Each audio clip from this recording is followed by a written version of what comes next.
Why does your mind keep drifting back to the same person over and over again, like a moth drawn to a flame?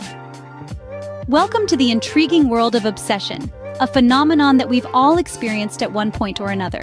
It's that relentless tug at the heartstrings, the constant parade of someone's face in your mind's eye, the incessant need to know more about them. But what lies beneath this compelling force that can hold us captive in its grip?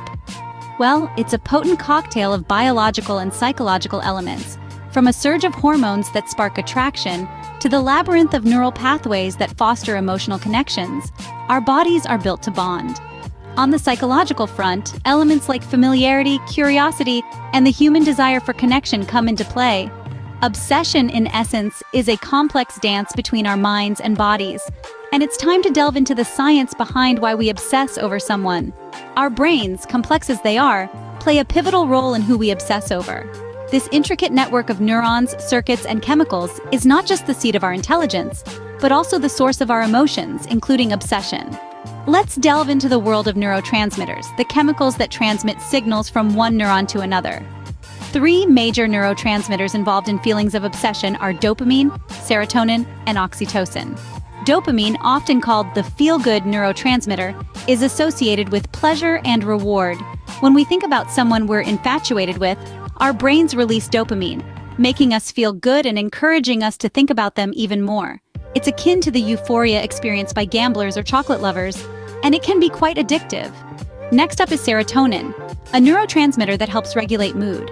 Interestingly, studies have shown that when we're in love or obsessed with someone, our serotonin levels can drop, similar to what happens in individuals with obsessive-compulsive disorder. This drop in serotonin might explain why we can't seem to get that special someone out of our minds, constantly ruminating over every interaction. Lastly, we have oxytocin, also known as the love hormone. It's released during intimate activities like hugging or kissing, and it fosters feelings of attachment and trust. It makes us feel more connected to the person we're obsessed with, intensifying our fixation on them. Researchers have used functional MRI scans to observe changes in brain activity when individuals think about their love interests.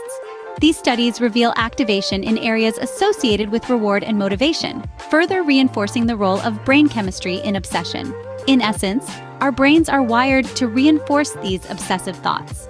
The more we think about someone, the more dopamine we release, which in turn makes us feel good and encourages us to keep thinking about them.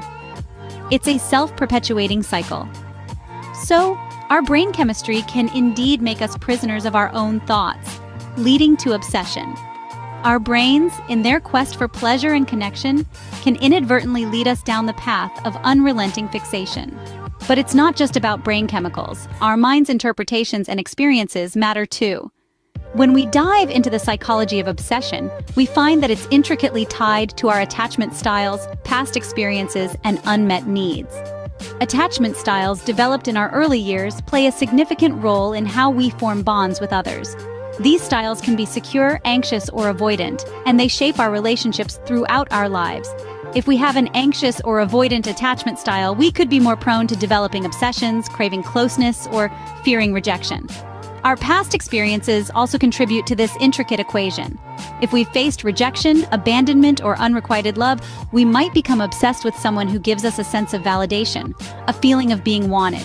This obsession is not about the person per se, but what they represent. A balm to our past wounds, a salve for our insecurities. And then, there are our unmet needs. Psychologists argue that obsession can often be a sign of something lacking in our lives. It could be a need for love, companionship, or validation that we're not getting elsewhere. In these instances, we may latch onto someone, obsessing over them, as they seem to fill that void, even if it's just in our minds. Psychology expert Dr. Robert Leahy notes, obsession is a way of blocking out reality, of avoiding the need to confront our lives as they are. It's a form of self-deception, a way of creating a fantasy world where everything is perfect. And it's this fantasy world that keeps us obsessed, keeps us yearning for something that may not exist in reality. Our psychology, intertwined with our brain chemistry, thus forms the complex web of obsession. It's not a simple matter of liking someone too much. It's a complex interplay of our past, our present, our fears, our desires, and our unfulfilled needs. Obsession, then, is a mirror reflecting our deepest insecurities and yearnings. But understanding this is the first step towards untangling the web, towards breaking free from the hold of obsession. Our psychology, intertwined with our brain chemistry, thus forms the complex web of obsession. Is there an escape? A way to break free from the chains of obsession? Indeed, there is. The path to liberation from obsessive thoughts begins with a deep understanding of the self. Therapy, for instance, offers a safe space to explore and confront these feelings. It allows us to gain a better understanding of why we obsess and how we can navigate through it. Another strategy is mindfulness, a practice that encourages us to live in the present.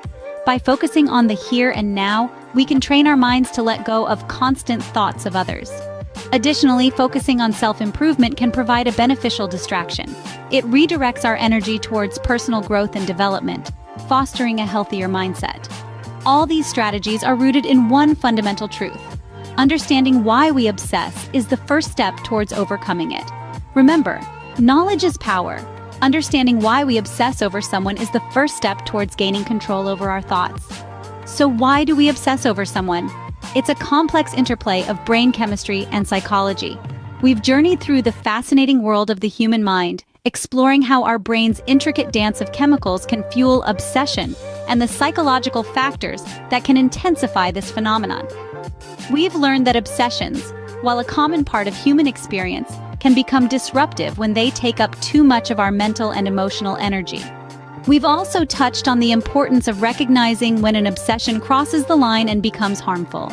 If your thoughts about someone are interfering with your daily life or causing you distress, don't hesitate to seek professional help. Therapists and psychologists are equipped with the tools to guide you through the process of breaking free from these obsessive patterns. Obsession is a part of human experience, but it doesn't have to control your life. Remember, you're the master of your own mind.